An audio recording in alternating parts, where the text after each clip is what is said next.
আসসালামু আলাইকুম।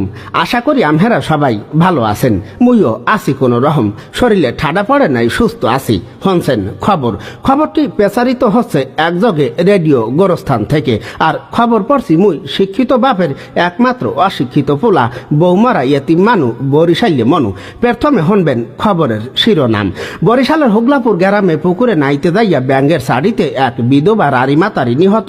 কুয়াকাড়ায় উন্দুরের বাসরায় চলাকালে ডিস্টার্ব করায় উন্দুরের এক লাথিতে পাড়া ছাগল আহত। পড্ডখালিতে ডায়রিয়ার পাতলা পায়খানা ঘ্রাণ সইতে না পাইয়া লইট্টা মাছের বউ পলাতক। ঝালকাঠিতে কুদ্দুসের খামারের পাতিহাসকে আই লাভ ইউ বলায় এক নেরি কুত্তার বিরুদ্ধে ইফটিজিং মামলা। আমতলিতে 12 বছরের টিকটিকিকে ধর্ষণের দায় এক পাড়া ছাগলের যাবজ্জীবন। কলেরায় কাহিল হইয়া সদরঘাটের এক কাতল মাছ মেডিকেলে ভর্তি। ও বরিশালের এক মাঠে গাই গরু ও দামড়া গরুর মধ্যে এক বিশাল ফুটবল খেলা অনুষ্ঠিত। এবার শুনবেন খবরের বিস্তার। ওলাপান ভালো মন্দ খাইবা, বেশি দিন বাঁচবা, পিনিক কইরা জীবনটারে দশাই দিও না। জান গেলে জান তুমি ফিরা পাইবা না, আর মান গেলে মান তুমি ফিরা পাইবা না। এই যৌবন চলিয়া গেলে যৌবন পাই।